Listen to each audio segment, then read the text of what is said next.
everything was fine. Then it definitely just escalated, and that was... Seems like it escalated quickly. Very. Very. But it was like, again, I mean, do I regret it? Yeah. But I also kind of don't. I mean... I kind of don't. No, I bet people that have murdered a man feel that way. Like later on, like much later on. Oh, no, life, yeah. When they get to be a guy that has a body on their record. Oh, yeah. And they're not in prison and they're like living a normal life. Sure. They're probably like, am I glad I did it? No. But do I regret it? Nah. God, how it was. And I look back on it and it's one of those things. Is it a proud moment? Absolutely not. Yeah. But it was. But look, and when I left, I was like, man, that is just like you do have a moment where you do self-reflect, like that could have gone. You have a moment where you're like, man, that could have gone so many ways wrong. Oh yeah, you're lucky. Way beyond lucky. Yeah, beyond lucky. And when you get home and you're like, you kind of like, you don't want to start throwing around attempted murder, but you do for a second, and you're like, I don't know. I mean, because that's still, even though you didn't kill him, like slicing a guy's hand with a knife is still assault. You could still do maybe 60 days in prison. It was bad. It was a bad thing, but everything got resolved. Everything's fine. I'm good. Which of his hands was it? Left or right? I can't remember. I think it was his left hand. I was hoping it was his right hand, so every time he goes to shake another human man's hand, he remembers you. No, it was definitely his left because he was grabbing my right hand. So yeah, it was definitely his left hand. But you were drunk. Yeah. With blade in hand. Yeah. And he attempted to grab the bladed hand. Yeah. That's on him. Oh, I mean, the whole thing was on him. That's on him. The whole thing was on him. And you would think, I'm willing to bet this person was also drunk. And it just became a thing that shouldn't have been. Yeah. But it was. You should have called the cops on him. Police. You should have been like, officer, he cut his hand with my knife.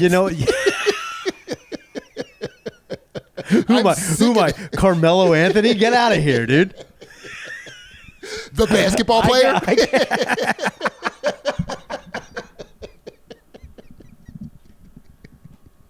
What are you talking about? What am I, a low post presence or something? I don't know. Do I travel sometimes? Maybe. Am I wearing the headband constantly? Am I making it fashionable again? Obviously. Clearly I am. Obviously. Yeah. But is my mid-range pretty proficient? How much did Carmelo Anthony make in a year? Does he even still play basketball? He does not play anymore. He kind of got blackballed from the NBA. For what? He's a little too hood. Too hood? He was He was trying to also live it. Like, they want you, when you go to the NBA, they do kind of track how hood you are. Yeah. But they expect you to not try to live out the hood life while you're in the NBA. That's almost. Oh, they think once you get to the hood, once you get to the NBA, you got to shed that hood. You gotta shed it, dude. They monitor you heavily. I would think. Now, look, I am not a $1 million athlete. Mm-hmm. I will say though, there's an idea, like, keeping it real is one thing. Uh-huh. But once you get to the NBA and you're like, man, I'm making millions of dollars to play a game, maybe I just cool it. Maybe I just chill the fuck out a little bit. Dude. And not do those shitty things. They become hooder. Nah, dude, you gotta take it easy. You gotta go hooder. No. Because when you're just a hood guy growing up, you have all these hood fantasies that you can't afford. Sure. But then when you get millions of dollars, you're like, yeah, now I can start playing poker with the Russian Mafia. That's what Gilbert Arenas did. He got caught in a... That's not what I would do, dude. The reason you play poker with the Russian Mafia is because you're like, yo, this is the last-ditch effort. I'm in way too deep I need already. to get back. Yo, I'm in the red. Dude. That's like saying, yo, I'm making millions of dollars a year. You know what I'm going to do? Russian roulette. Yeah. This is so sick. That's a crazy thing to do. Dude, Gilbert Arenas got caught up in a big mafia poker cheating scandal. Cheating? Yeah, Dude, I think it was Italian mafia. this is also a thing. You've got millions of dollars. You don't need it. Why are you cheating at poker with they were Russians? cheating people out of millions of dollars. Just play basketball, dude. Just play ball. Just play basketball. Shut up and dribble. Just shut the fuck up and dribble, dude. Yeah. I understand, like, yo, it's a fun time. I'm doing something wacky. But you can do other wacky shit with millions of dollars. Like, I just don't understand. I really don't understand that. You're making, let's just say I'm an NBA guy. I get signed. Whoa. Let's develop this fantasy a little bit. What position are you playing? What did Mugsy Bogues do? He was a point guard. All right, Mugsy Bogues. I'm the Bogester, dude. Okay. I'm Bogues. Now, was Bogues hood? Absolutely not. Hold on. There's levels to this. You're trying to tell me one of the stars of Space Jam was hood? Are you trying to tell me? He was not thug hood. He was of the hood. No, he was from the hood, not of the hood. So from the hood, not of the hood. Yeah. Well, I mean, but more I'm also from the hood, not of the hood. But he was more of the hood than I am. Like, he doesn't talk like me. his name's Mugsy Bogues. He talks like Mugsy. He a little Mugsy. You don't. You don't have the name Mugsy Bogues and not talk like Mugsy Bogues, dude. Yeah, he talks like Mugsy Bogues. Yeah, that's and again, I talk like Sidney Gantt. Yeah.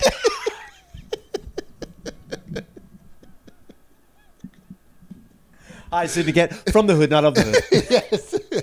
From the hood, not of that hood. Yeah, but like I'm more of a putter there. Yeah. Hood. And Mugsy Bogues probably had like a little. He definitely had a pan. Yeah, he dabbed up with people, definitely. And then probably said his name at the end of it. He probably. I also don't know much about Mugsy Bogues, but I'm willing to bet Mugsy Bogues did talk about himself in the third person. He's probably like, Mugsy Bogues does so this. much so that he was almost a Pokemon. Straight up. I mean, of all the NBA players that are Pokemon, it's Mugsy Bogues. Dude, he's for sure one of the only ones that could live in a Pokeball. So, yeah, it tracks. Unfortunately enough, Mugsy Bogues is the final evolution of that Pokemon. It's not like you don't just catch a Mugsy Bogues and he's Squirtle and he's Spud Webb. Yeah, he just stays that way. He's Spud Webb and then he becomes Mugsy Bogues. It's only got 2 evolutions. It goes from that to that, and that's it. That's it. You don't have any more. That's it. Once you get Mugsy Bogues, you're at the pinnacle of bogness, dude. But there's also Nate Robinson. Nate Robinson. Yeah, he was a short guy. He played for the New York Knicks. He was one of the athletes, the basketball players got knocked out by Jake Paul. Oh, okay. Yeah. That's the final evolution. It goes Spud Webb, Mugsy Bogues, Nate Robinson. Who was the hoodist, by the way? Nate Robinson. Wasn't Steve Nash a short guy? No, he's like 6'2". Oh, I thought he was. You know what? I got to be honest with you. Anytime I've ever seen a picture of Steve Nash, he is always like crouching down to do shit. He's always like dribbling sideways. He's sneaky. Yeah, he's a sneaky guy. He's a scurrier. He always looks shorter. Yeah, because he scurries. Yeah, he's a scurrier. Yeah. He's scurrying on the court. He actually moves like a man named Steve Nash. He does, dude. He really does. Kind of talks like Mugsy Bogues. He talks like Mugsy Bogues. Scurries like Steve Nash. Scurry. Dude, he's a natural. Scurriers, no matter how tall you are, if you scurry, you seem short. You seem shorter. He seemed like a shorter guy. Yeah, because Steph Curry is a scurrier. Steph Curry is what I call him. He does seem like a short guy. How tall is Steph Curry? They're about the same size as Steve Nash. like 6'2", 6'3". They're like the same exact height. He looks short, doesn't he? He looks short. He's a scurrier. Did you ever see him? There's did you see when? Hey, it might be 6'4". Did you ever see when him and Shane like shook hands at the game? No. There's like a couple years ago, Shane was at a Golden State Warriors game. Okay. And Steph Curry came up to him before the game, like during warm-ups and stuff, to shake hands and like talk to Shane. Yeah. And they're like the same height. Wild. Isn't that crazy? Could you imagine Shane scurrying?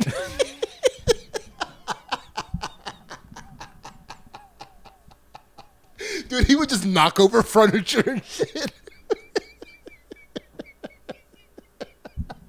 I'm going to be honest with you. Shane Gillis sounds like a scurrier. That's a scurrier name. It sounds, dude, boy, are you going to be disappointed when you finally see it. When if somebody's like, oh yeah, we're going to have Shane Gillis on your team. Like, oh yes, another scurrier. We need that. Oh, no. That's dude, he oomphs into the...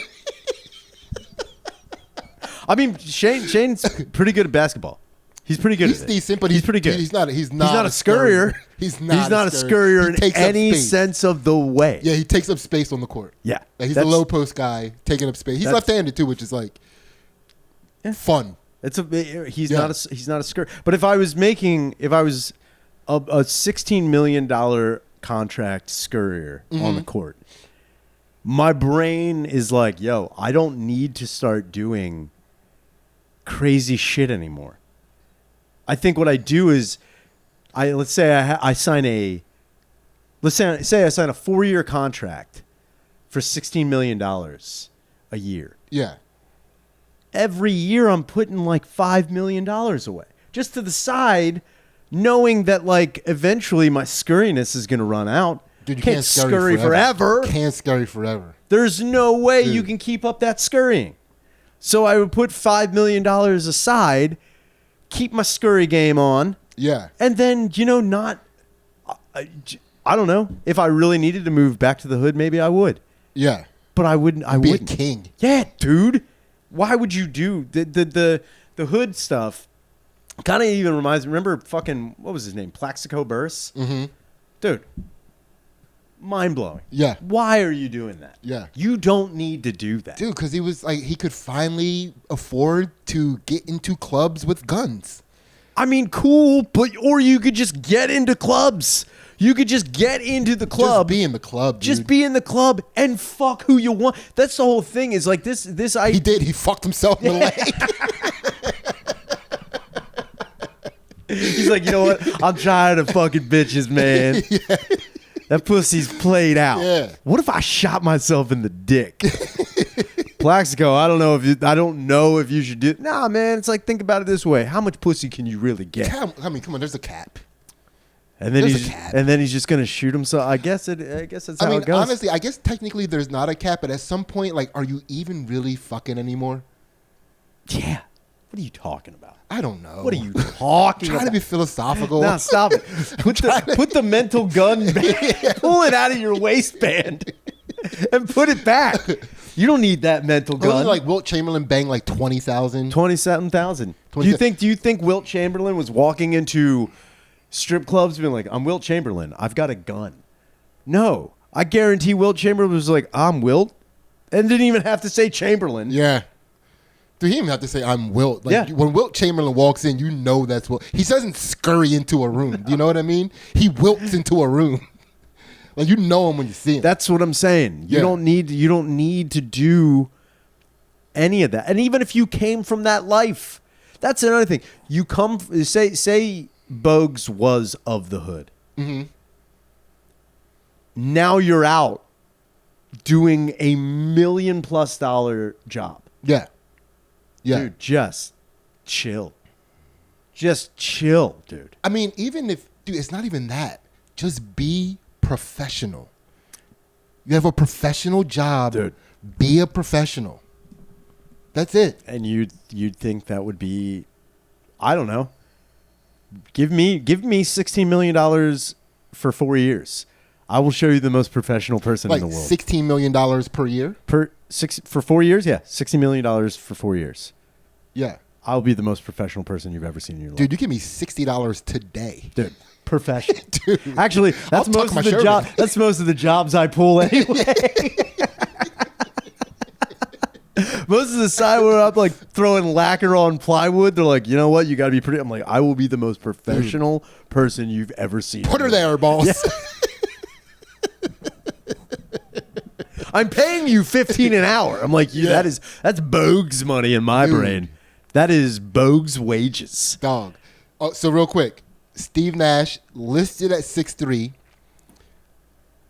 predicted to be barefoot 6'1". Steph Curry listed at 6'2", predicted to be barefoot 6'1" and a half. Something's a little off there. Oh man, that doesn't make any sense.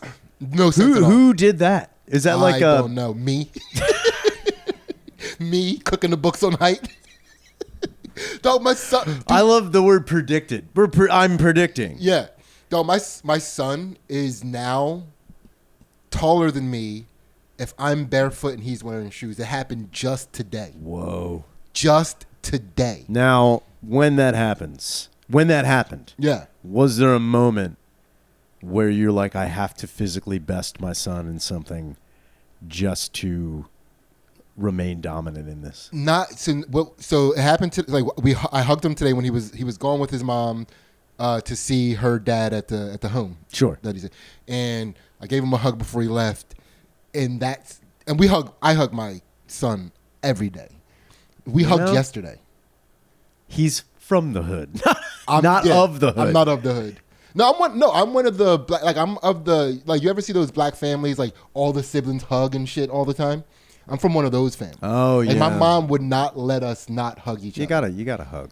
Dude, every family that I know that the siblings didn't hug each other, none of them talk to each other now. It is a weird thing. That's crazy. It is a weird thing, and I don't know why. You know, it's kind of I don't know how that happens. Yeah, I don't know like if that's the matriarch or patriarch of that family dictating how that happens. I don't really know. Like I don't really understand. I think it's hard to keep policing it all the time. What and the like, hugging? Making sure the siblings are hugging. Like, and you just like you can't police everything. So you got to let some stuff go. You're not hugging enough. Dude, you got to hug. You're not hugging gotta enough, hug. dude. Like, not only that, like, I will, like, my younger brother, Michael, like, I'll hug him and sometimes kiss him on the forehead. Wild. If he kissed me, I'd deck him in the face. I was going to say, that's a wild. Dude, younger brothers don't kiss older brothers on the forehead. Thing. Like, every now and again. Like, if I haven't seen him for a while and I miss him a bunch, like, I'll kiss him on the forehead. I mean... And then my other two brothers with just my dad. So that's my Michael is my brother with my mom. Okay. And he has a different dad. Sure. But we grew up in the same house with my mom. And then I have brothers with my dad. With them, I hug them longer than they want to be hugged. Sure. I won't let them go. And because I'm their older brother, they just have to take it. It's crazy. I completely take advantage of my older brother's status. I mean, I guess you're doing it. Is it the right way? Who knows? Who's to say? Dude, you control your brothers with love. I mean, I don't know. I'm trying to think. As a kid, I never hugged my younger brother. Do you guys hug now? Not really, no. But you guys are close, though. Well, we're close enough. The problem was we had another way of showing affection, and it was just doing the most ridiculous wrestling moves to one another. That's where you guys DDT each other. Dude, hey, real quick. There's my brother. I'm gonna go DDT hello him. Dude, I'm telling you right now, if you don't think that has happened, you are way wrong. There was one day people. They didn't know. So at the one point in time, my brother was 2 years behind me. Mm-hmm. So like when they separated our middle school and high school, like he was in a totally different, like no one knew who his brother was. So there was one day I was walking home. The only people that knew that was my younger brother were my close friends. But his friends, I don't ever, like every now and again, we would always be in and out of the house, so I don't ever remember his like friends being there. We grew up on the same block, so some people knew us, but once we got into high school and middle school, you're meeting more people. So like some of his friends, like, you know, they lived like a town over or whatever, so we didn't really see them.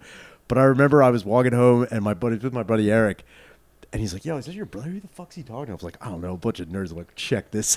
And I ran up from behind him, turned him around in front, like people didn't know what was happening. I turned him around. As soon as he saw me, he did the thing, was like, "Damn it." Yeah. Because he turned around like, "Who the fuck's this?" And then he saw me, he's like, "Damn it." Yeah. And I kicked him in the stomach, picked him up, and power bombed him on the ground. Dude, full-fledged fucking borderline tiger bomb. Yeah. On the ground. And everyone was like, "What the fuck?" And his friends were coming up like, "Get the fuck away from me." Yeah, and I elbow dropped him and then ran off. And they were like thinking that he'd just been attacked by somebody. He just got wrestle-byed. Somebody did a wrestle-by. And I run off, and my buddy Eric's like laughing, and then I hear him say like, "Fuck you, man!" And then like his friends are like, "Who the fuck is that?" It's like, "My older fucking brother." And as soon as he said that, all the boys, you could tell who had older brothers or not. They're like, "Oh yeah, nothing you can do about that guy." You know, you're gonna get snuck, dog, with a wild move out of nowhere. And that's just the way it is. So my brother, that is the pilot. Yeah. He's like almost 10 years younger than me, right? Maybe not that much. My sister's 15 years younger than me.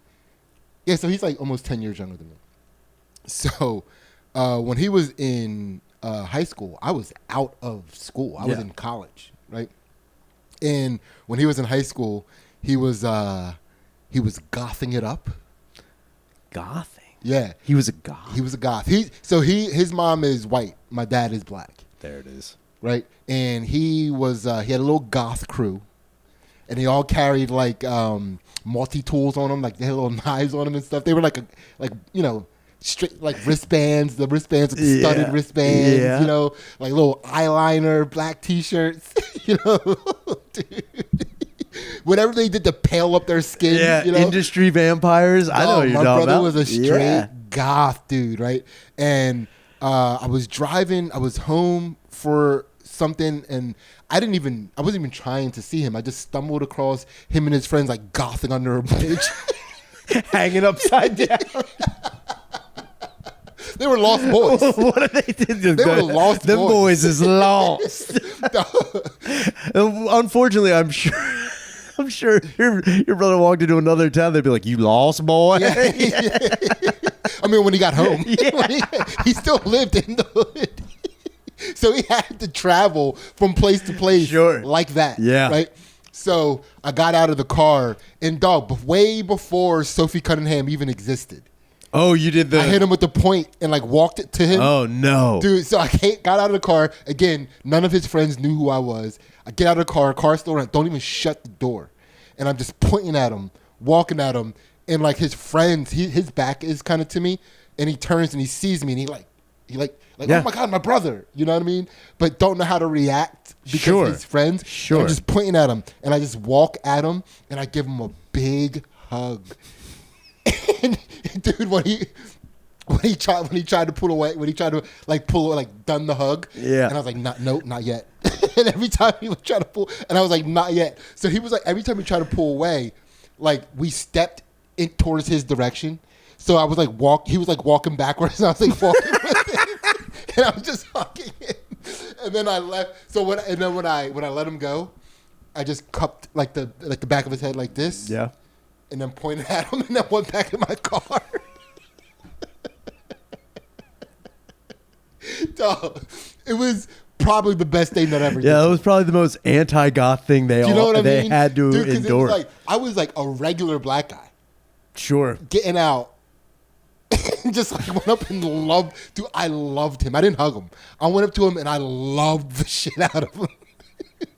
And then walked away.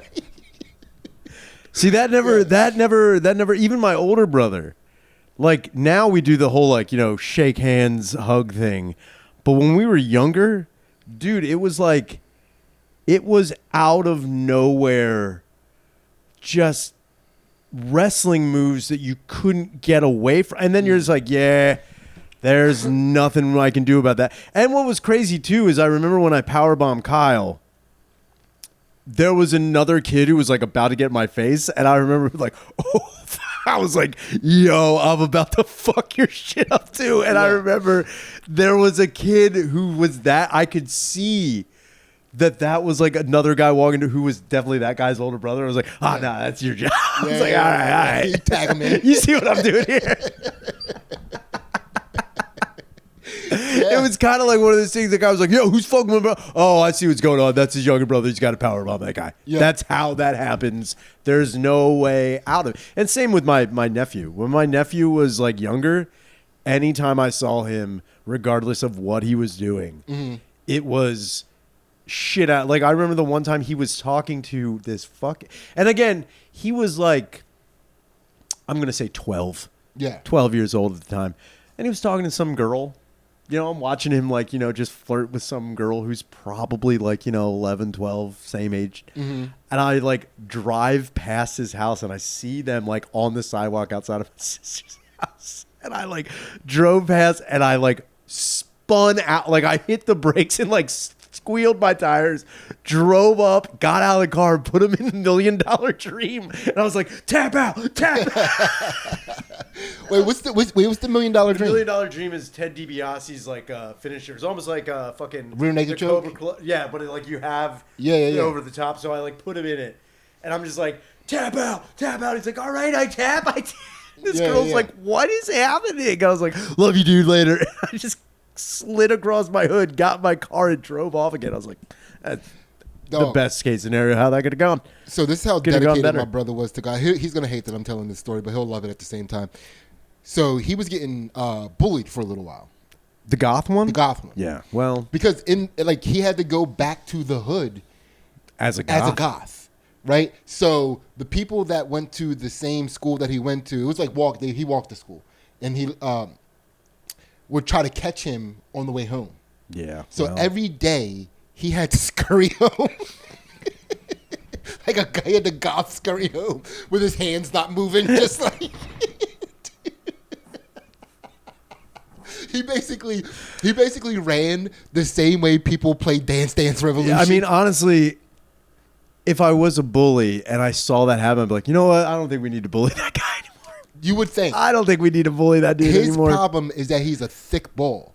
Right? Oh, yeah. So, like, when you're big and kind of sturdy and you're not tough, people want to hit you. You know what I mean? People want to put it to you a little bit. And he wasn't like, he was like very, like he's quick-witted. But he's not going to sit there and roast you relentlessly. He'll just say something sarcastic. Yeah, he'll snipe at you. Yeah. And people hate that. Sure. From those types of guys. From Of the Hood? Yeah. Yeah. And then, he's from the Hood. No, I mean, but of the Hoods. Oh, boy. Of the Hoods will hate Snipes, dude. Dude. They hate it. And he was like the Harry Potter snipe. The guy sniped from the Harry Potter.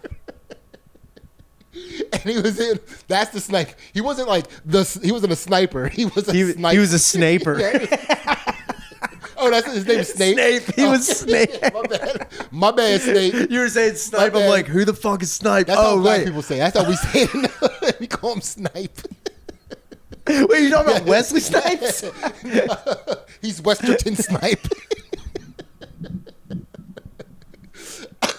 Yo, Snipes in Harry Potter would have been so great. That would be pretty crazy. To Wesley Snipes. And Harry, dog, that's crazy. Why isn't that a thing? Why didn't that? Because they recast. I don't know if you saw. Yeah. There was a huge backlash about how they apparently HBO did like it's now a series. It's Harry Potter the series. Mm-hmm. They recast everybody because I mean you have to if you're doing it. Yeah. But they have a black Snape. They have a black Snape. They have a Snipes. They have a Snipes. He holds his wand sideways. Some motherfucker's always trying to cast spells uphill. It's like, what? Yeah. Yeah, baby. Let's go. You do a fucking thing. He's like, pretty. Oh, so pretty. He just goes full. Sidney Dean.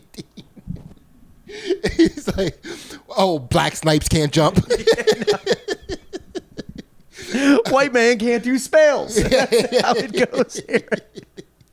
At Hogwarts, y'all.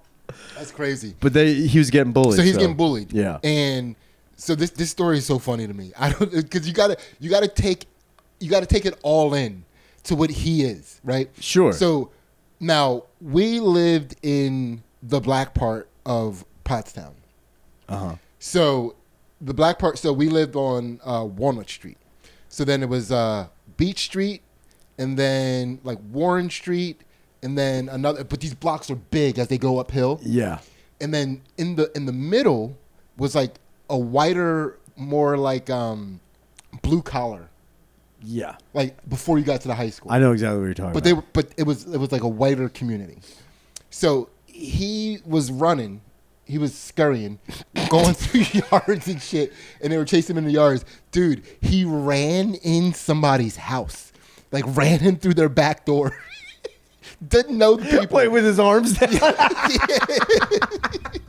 Dude, if there's one thing that will terrify whites, is a black goth smashing through the back door with his arms down. Also being chased by other black men. Yeah, he was being chased by. No. This is worst case scenario for whites. So he goes in, and they're like, "What the fuck are you doing here?" And he's telling them like, "I'm being chased, by people," and they're like, "You gotta leave," and he was like, "Nah." And this was before like cell phones and stuff were like very, prolific. Yeah. Right? So he had to like call around until he could get in touch with a family member to come pick him up. Where was he calling from? Payphones? Their house. Oh, he was calling from their house. He was using their phone. And I had a cell phone at the time. And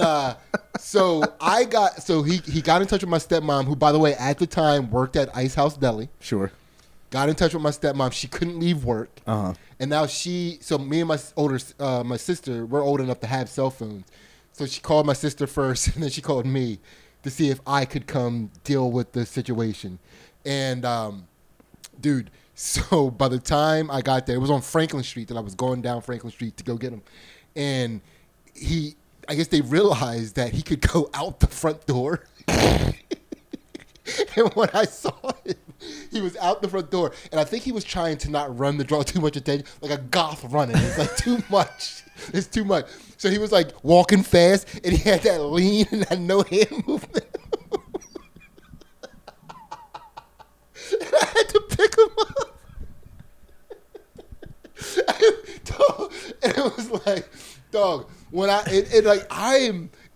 was funny to me, because I was never a bully, but like, again, I'm from the hood, not of the hood, but I'm more of the hood than he is. Sure. Right? And when I first saw him, I was like, there he is. Like, for a split second, my brain was like, get him. And then I was like, no, that's your brother. That's your brother. Take him to safety. Did you do that thing where you saw the other bullies and you're like, I'm taking this motherfucker out for you guys. You believe this, dude? I got him. Yeah. I got him. He's mine now. Yeah. Yeah, and then you just drive off and be like, what are you doing? No, man, I had to go to like all of their fucking older brothers to tell their older brothers to tell their younger brothers to leave my brother alone. Look, I get it. Yeah. It was like, I had to drive around town that day collecting older brothers. It was crazy. We have to have a conclave. Yeah. Yeah. I know your younger brothers want to womp on my brother being a black goth. Look, we get it. And which is crazy because he always had knives on him. Dude, so the knives are for show, dude. They are. The knives are for show. Yeah. It's like having a sword. Yeah. Like, I knew a dude growing up, and it was wild that he kind of got a pass.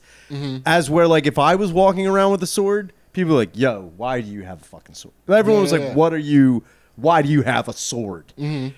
This dude, you know, he wore a kilt a lot. Oh, Jesus. He wore like very, you know, like the steampunk fucking, the big goggles on the head. Yeah. He was very, you know, people would see him and be like, he's not a threat. This is all just weird fashion. We don't all even performative. We have no, like, what are we going to do?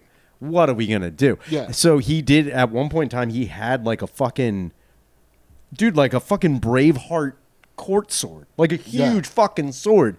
And when you see it, you're like, yeah, that guy's got a fucking melee weapon. That's a fucking sword. But at no point in time, you knew that even if you were to confront him physically, that sword would never be used because it could possibly be broken. It could possibly lose value. It was like, dude, it's kind of like wearing a nice watch and like, it's like women taking their earrings out. It's like, yo, I know I don't want holes in my head, but also these might be expensive. It's like, I got to take my watch off. I don't want this to get broken. I got to take my phone out, put it away. Yeah. If I'm getting, dude, the sword would come off and he would like I got it. Like kneel down. Yeah, he's like, look, you don't understand. Present it to the ground. I got this from the Another Universe magazine. I had to work so hard to get this. I'm still making payments on it. You don't get it, dude. This is a commemorative sword from, you know, Bruce Dickinson signed it. Like, I have to, I can't just, like, let this go. So, like, it was him having a sword that, like, you saw, you just be like, yo, I know that sword is for nothing. Like, that every now and again, you'd see, like, the sword come out. Yeah. But it was really just a point to the sky. Yeah. It's just like, and then He's He-Man. Dude, and like everyone who saw it, you could have been like, oh, that guy's got a weapon. But I'm willing to bet no one in Spring City and Royersford saw that guy's like, yo, that guy's going to cause a problem. Yeah. If anything, they were like, yo, that guy's, man, we should probably look out for that guy. Yeah. Because someone's going to take that sword from him and throw it on a roof. Yeah, maybe. Someone's going to take that sword and break it over their knee. Like, it's going to be really painful for that dude in the end. Like, he's going to cry. It's not going to be good. Things don't get roofed anymore. I know. It's crazy. Dude, people used to roof your shit all back the time. in the day. All the fucking time. Dog. Nobody does it. There was a group. So when we were younger, we'd go play on the basketball court, and we had to leave before certain older kids got there because they'd roof our ball. Yeah. Now, when they roof, do they throw it or kick it? Kick it. Dude, the kick roof is, when it works the right way, dude, sometimes as shitty as it is, you're like, damn, dude. Yeah. I wish I could kick anything that straight and that high. Did you ever roof another person's belongings? No. One time. And it was like me fucking with a buddy of mine. So it wasn't a kid I was picking on. Mm-hmm. It was me fucking with a buddy who was like, he's acting up. Yeah. He's being a dickhead. But like we got into like a small like push shove, whatever. And then, like, he tackled me, and he was trying to take my one. That was the thing. Not both my shoes, just one of my shoes off. And throw it. Okay. So this became a scramble to get. Dude, that's the best. Roofing shoes is hilarious. It's crazy. Yeah. So I'm like, fuck. And as soon as he started giving me a shoe wedgie. Yeah. Like, he was pulling the bottom part of my shoe and the lace. I was like, fuck, he's trying. As soon as that happened, I was like, he's going to try to get my shoe off. Yeah. Dude, I managed to get his shoe off, and as soon as I did, it was over. Like, I mean, I took the shoe. I was like, yo, what are you gonna do? He's like, fuck you. And I just fucking threw this, like, dude, a sky hook over my shoulder, and I watched it go on to this porch roof, and I was like, good fucking luck, dude. And the roof also had a fence around it. Like, even if he was able to get up there, it was, like, enclosed, and it was like a pergola. It fell right down. I was like, dude, you are never getting that shoe back unless you knock on the door. And that was the thing. I waited around. I was like, yo, go knock on the door. Yeah. Go knock on the door and tell me you need to get your one Nike back. That is not going to happen. Oh, so the Ricketts Center, the community center where people would get their shit roofed, the back of the building the roof sloped down really far, and then there was a grass hill that was like kind of close to the roof. So you could. It was easy to manage for the most part, but because the roof was like this like copper metal thing, you had to be wearing shoes because it would be too slippery. The traction from your shoes, you could get up there, but no shoes, dude. Your socks would be done. Yeah. Like covered in just like muck. Crap. And like, yeah, dude, I know exactly what you're talking about. It was, so watching people, I had to get up there to get, so the one time I went up there to get a ball, I went up there to get a basketball, and I got up there and I was like, holy shit, I have my choice of whatever basketball I want. It is crazy when that happens. Yeah. So that roof that I threw that guy's shoe on, that house, there was a house 3 doors down from that. This is on fucking, I think, Walnut Street in Royersford. There were dude, the amount of times I've seen that happen, like that's kind of how I knew that was like a thing people did. I watched so many things get thrown on. It was like not an abandoned house, but like it was constantly for sale. Mm-hmm. So people would break in to try to get on the roof, but they never, dude. Yeah. So when I'm like 17, 18, you know, me and my buddies are fucking around in the town. Of course, that house is for sale again. We're like, yo, let's go in there. Dude, we got on the roof. The amount of shoes. The amount of just all left shoes. Dude. It's like a Foot Locker. Of fucking shoes. Dude, and there were some that were like piled and like they had been there so long. Dude, we were pulling up shoes that were clearly there from like the fucking 70s, dude.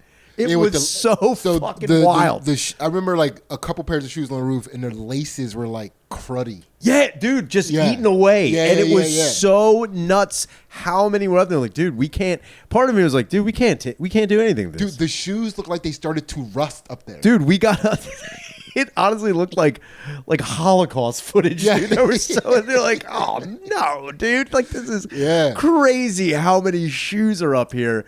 And not only that, there was like wallets. There were purses up here, Dude, this house had been the place where I was like, it was high enough where you couldn't get up. Yeah. But low enough where everything's making it up. Dude, there. my goth brother had his book bag got roofed.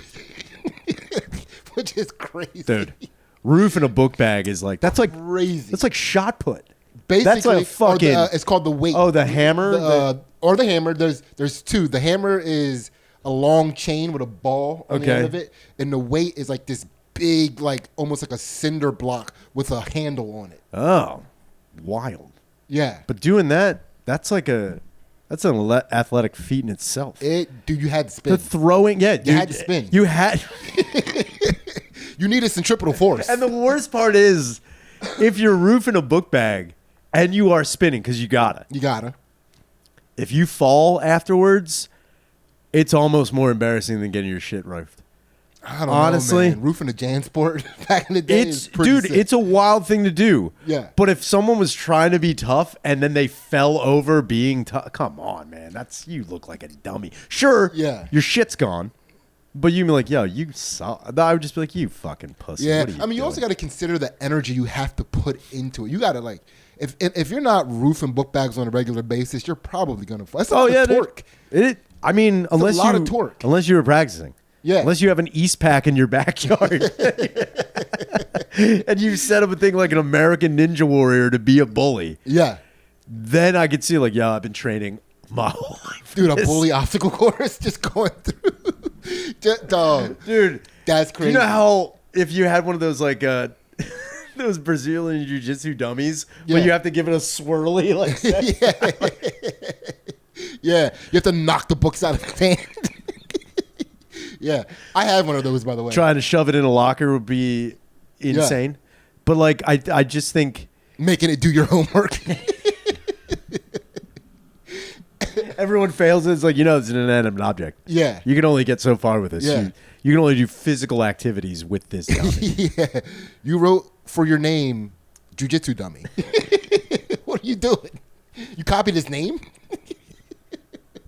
Well, actually, the you know what to tell you the truth, what would be the obstacle in this obstacle course with having someone do your homework? would be someone doing it and how fast you can recopy it, so it doesn't look like their handwriting. You know, like the thing from like fucking Back to the Future, where Biff tells George McFly, he's like, you know, I have to like, don't make it too long. I have to copy it. So they know that it's not you who did it. So I had a this guy wasn't a bully, but he was like big and he could have been a bully. He was like our track shot putter, went to states and everything. He was really good. Yeah, big guy named Jerry, right? He was I did AP classes my junior year of high school, and I did an AP English class. So I finished all my English classes for the year. So my senior year, I didn't need any more English classes. So I would just like hang out in this one class as like a homeroom. Sounds pretty cake. And dude, it was kind of sick. And I was in the class, but I was not of the class. Right?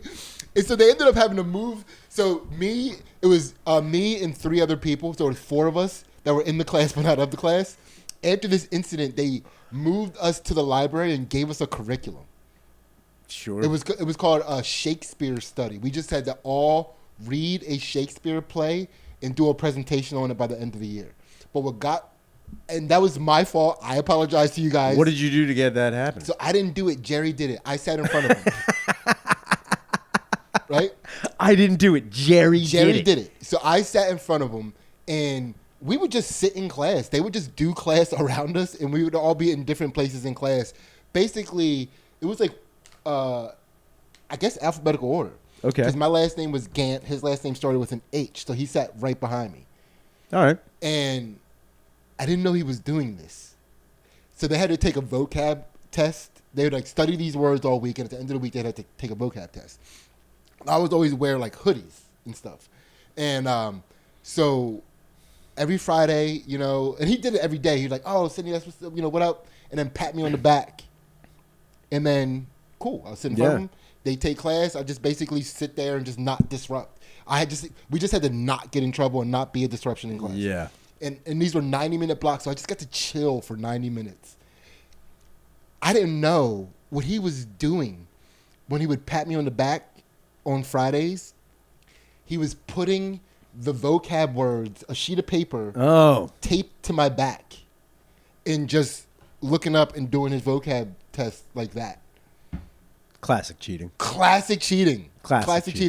And which you don't see a lot anymore. You don't see any more classic cheating. It was when it was found, the day that it was found out, I was just like, that was genius.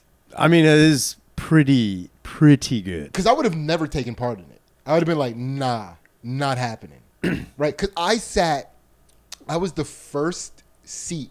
It was my seat, space, teacher's desk. Yeah. Now, Mrs. Demko, she would sit at the desk, put her feet up on her desk, and just chill while everybody was taking a vocab test. For whatever reason, this day, she decided to walk around. And she got up, and she started walking, and Jerry started pulling my hood. Like pulling it back like this. And I was like, what the fuck is he doing? And I was like, I kept looking. And she was like, and he kept like pulling it, and he's like pulling it different directions. So he was trying to cover the paper with my hood. Oh. It was such a commotion because I had no idea what was happening. It was such a commotion that it drew her attention, and she came over and she freaked out because she was like, she accused me of being a bad influence, not even cheating. She was like, you know, you're too of the hood, dude. And she was like, you're like, why would you make Jerry, like Jerry was like somebody who struggled a little bit. And she was like, you're going to college. You have all this stuff going for you. Why would you tempt Jerry? Why would you tempt Jerry? Meanwhile, dude, Jerry was so poor big. Jerry. He's such a big human being that in class, wherever he sat, he cast shadows on other people. He's such a big human man, right? And he's also too old to be. He shouldn't have been in school anymore. Sure. He like failed early on. He should have been out of school by then. But they were like, wait, how old was Jerry? He was 18 already. He was past 18. And what year was this in school? So this was senior year, but he might have been 19. Okay. Because they had to like for him to be able to participate on the track team that year was a big deal. They had to go and talk to people and get him to be able. When I was in 9th grade, and I never interacted with I never really talked to the dude, but he was there when I was in 9th grade in 1999. Yeah, there was a dude who was a senior who was 21 years old. Damn. And I remember kids would talk about it. Yeah. And I'd be like, that isn't a thing. Like, that's just in movies. Dude. But at that point, I don't know if they still do that anymore. I don't think they do that anymore. But at that point in time, they were like, yeah, that's Jake. He's here. I'm like, holy crap. Like, yeah, they were like, yeah, he's got a lot of things going on. We've held him back. Like, he was held back at several different times. I thought he was a mentor. He's taking. And I will say this about the dude: he wasn't like a dude who flexed on being older. It was like a just leave me alone. It's embarrassing. That's how Jerry was. It was just like, I'm done bullying. He wasn't. Because in middle school he was a bully. Sure, but when it gets to a point where you I think you do reach the age like, yo, this sucks that I cannot graduate at all. Like I'm incapable. Like I was held back. I think he was held back twice in middle school, then moved along into high school, and then had to repeat at least the 9th or the 10th grade. Like it was a crazy thing. Well, I mean, he got to a point in high school where he wouldn't have been a bully anymore. He would have just been a mean adult. Yeah, that's assault. That's that's it becomes true crime now. It's a true crime. It's true crime.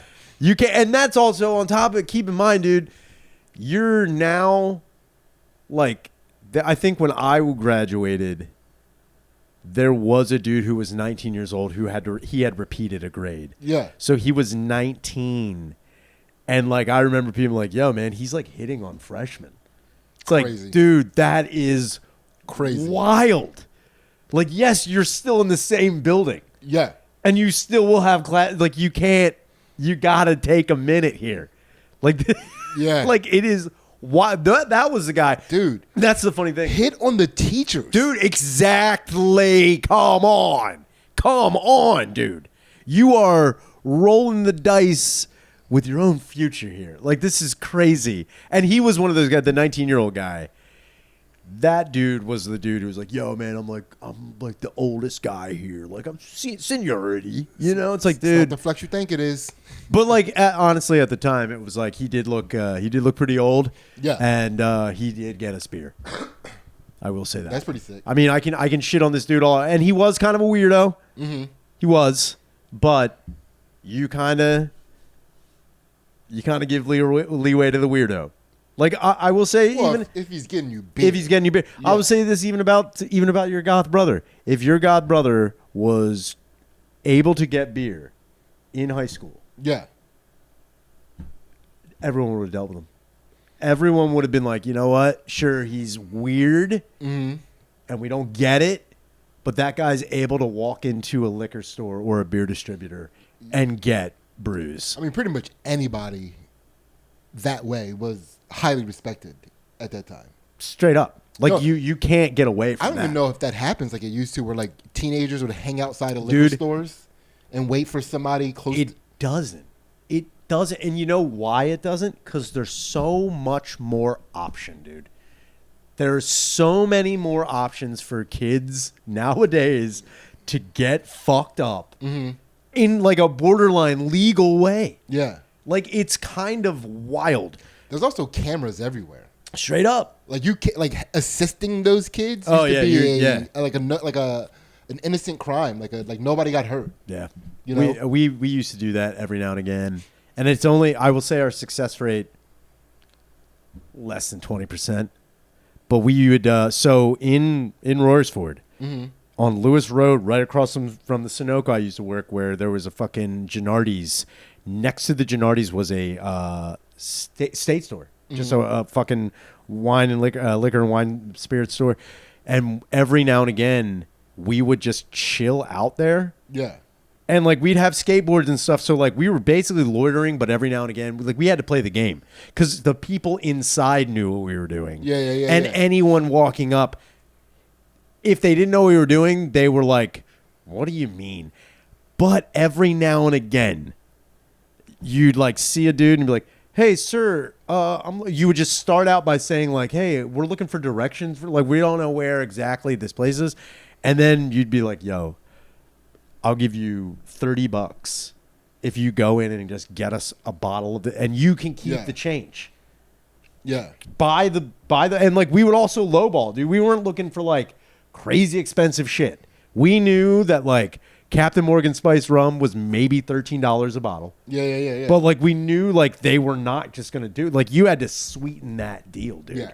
Or if you knew where to get beer, you'd be like, yo, here's $30. Can you get us like 3 6-packs? And then you just keep it. Yeah. And like you just had to play that game. I don't know if I'm remembering this correctly. Correct me if I'm wrong, but I think there was a time you could get beer at 7-Eleven. No. Not in so Pennsylvania. Then in Pottstown we had a liquor store next to the 7-Eleven. Yeah, you definitely, because they only started doing that. Beers, even in Wawa and grocery stores, that didn't start until like, I want to say 2018, 19, dude.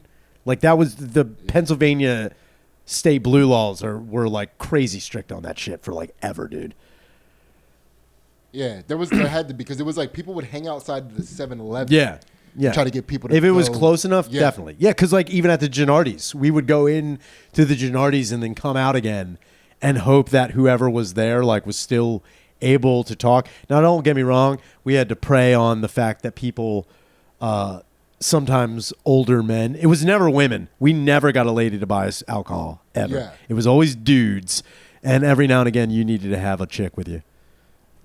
You needed to have like a chick be like, yo, we're just trying to hang out and party.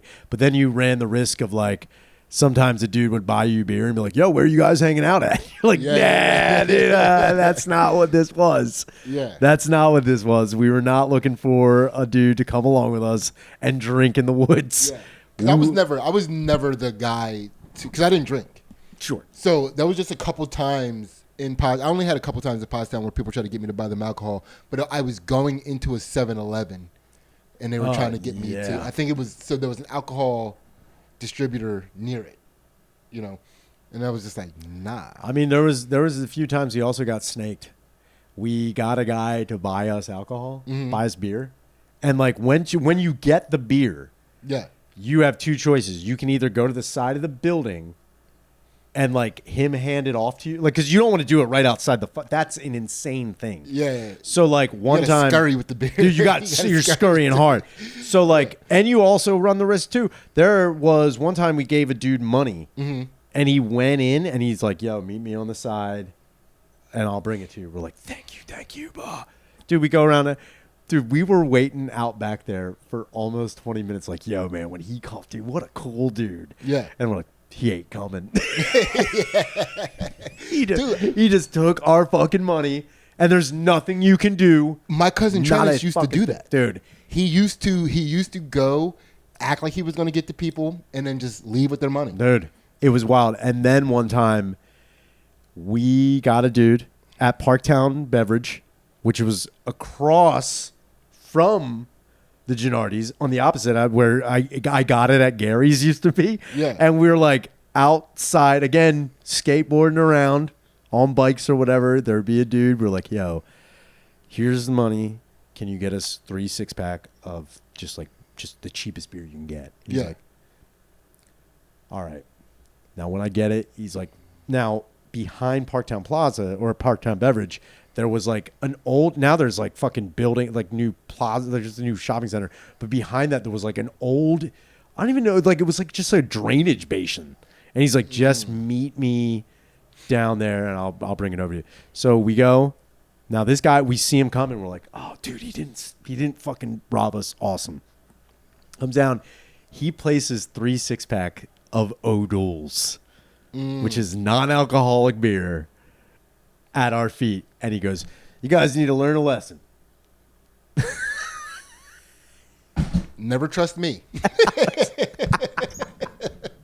That's where you guys messed up. Actually, he said, never trust a black man. He just walked away. And wildly, he was white. He was white when he said that. That was the craziest part. Never trust a black man. just walked away. Yeah. But yeah, dude. And then we sat there and, you know, you're like looking at 3 6-packs of O'Doul's. And you know, you're such a fucking idiotic kid. You're like, yo, I know there's like 0.1% booze in this. Mm-hmm. If we all drink them fast enough, we might. And dude, so then you're an idiot. And like what was wild is, so if you are a child and you even get busted with non-alcoholic beer, and then maybe the laws have changed now, but if you even get caught with non-alcoholic beer, you can get, I don't, it's not like a misdemeanor, but you can get fined. You can get. Yeah. So like we went to the woods and I remember us drinking, and we're drinking the O'Doul's in the woods. And there's a point where like, dude, why are we even, dude, if we get busted with there's no booze in this. Mm-hmm. And if we get busted, we're in trouble for drinking non-alcoholic beers. Like, what are we doing? And so we threw it away. Now my buddy Jason, his dad was a cop. And I remember one time I was over his place and we're like chilling, playing video games, and his dad comes in. And I kind of was like, Officer Long, can I ask you a question? He's like, what? I was like, hey, just say hypothetically, if you found kids drinking in the woods, what would you do? He's like, well, I'd make them pour it out. And, you know, I'd probably write them a small fine, you know, maybe like, you know, depending on how much beer they had, if they were being unruly, you know, community service, you know, I'd alert their parents, you know, I'd do, he's going down the line. Yeah. Basically, you know, routine police work. So I was like, well, what would you do if like they had like non-alcoholic beer? He's like, I just call them gay. And then he walked out of the room. Yeah. That's a good cop. He's like, that's kind of gay. That's a good He's cop. like, what are you doing? I'd just leave it at that. I'm like, man, that would hurt so much more. Like when you stumble upon kids that are drinking alcohol in the woods, they're trying to get fucked up. Yeah. When you stumble upon kids that are drinking non-alcoholic alcohol, they're pretending to be adults. That's gay. You know what I mean? Honestly, if I stumbled upon kids drinking non-alcoholic beer in the woods, I'd be like, never trust a black man.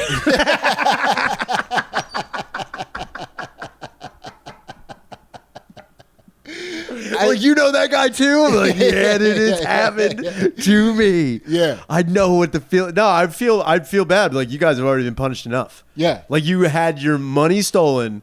Some dude bought you something that now you're a fucking 15-year-old kid. You're going to be like, I got to drink it. Yeah. You know, like, I don't know what else to do. That's punishment enough. Dude, it took me 5 weeks to make that $15.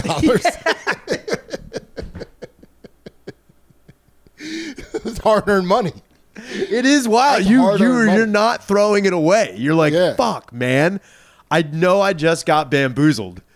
I got to eat the soap, man. I got to take a bite of it. And that's the other thing, too. Kids just don't get regularly bamboozled by adults on a regular basis like they did when we were coming up. Like, they barely interact with adults anymore. No, it doesn't happen that way anymore. Like, dude, it's just like the amount of bamboozled by adults that you would get as a kid. Well, I mean, there were kids getting bamboozled by adults, but it was very, very heinous. It was like a SVU type of thing. Those kids were getting bamboozled a little too hard. Stop bamboozling my son, if you know what I'm saying. Yeah, yo, show us on this diagram where he bamboozled.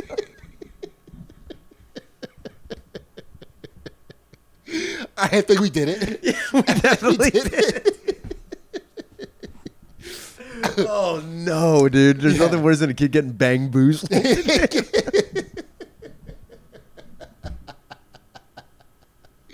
Oh man! Oh well, yes, we definitely do. We definitely declared war. You know what we declared war on? The good old days. The good old days. There's not enough roofing anymore. No roofing. There's not enough kids trying their damnedest to get adults to buy them beer. Kids used to be so crafty. It's wild, dude. Do you know what I miss? Honestly, you know what one thing I do miss about drinking? Underage drinking. If someone was to ask me, like, yo, what is one thing you miss about drinking? I could go down the line, maybe pick. You know what's sick? like just obtaining booze that is illegal to have, then getting to the woods and drinking it as fast as you can. Dude, you're bootlegging. Come on, You're dude. a child bootlegger. It is amazing. That underage drinking is one thing I do miss. That is one thing I miss. But you know what you guys shouldn't miss? Sidney and I at Soul Joel's, September 5th. Get on that. It's going to be the best underage drinking show you have. Well, we're near that 7-Eleven, by the way. We're definitely near that. Yeah, we're near that. Your Sojo's is like close to that 7-Eleven. Oh, make sure you get on the Patreon. You get a bonus episode, secret unreleased episode, become part of the community just for $3. It's an amazing deal. And make sure you pick up the book Solomon. Over 400 copies sold. Please get on that. Please check that out. We do this every Sunday. I've been Ryan and Sidney. And by the way, this week's Patreon is crazy. We filmed it already. we don't usually do the Patreon before the regular episode, but man, yeah, it's a doozy. It's a doozy. But also, tell us what you think. Tell us who you side with. Oh, it's going to be, I guarantee it's going to be 50-50. Split 50-50 down the middle. Basically, the claim, we're arguing over whether or not Ryan is smart. I'm trying to prove he's smart. There's one person who's going to comment that I am not.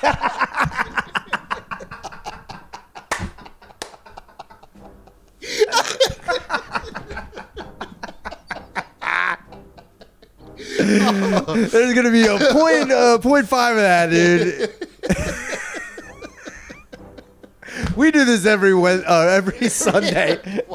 Every Sunday. I've been Ryan Shaner. This has been Sidney Gantt. God love you, Wang. This has been World War Fun. We will see you next time.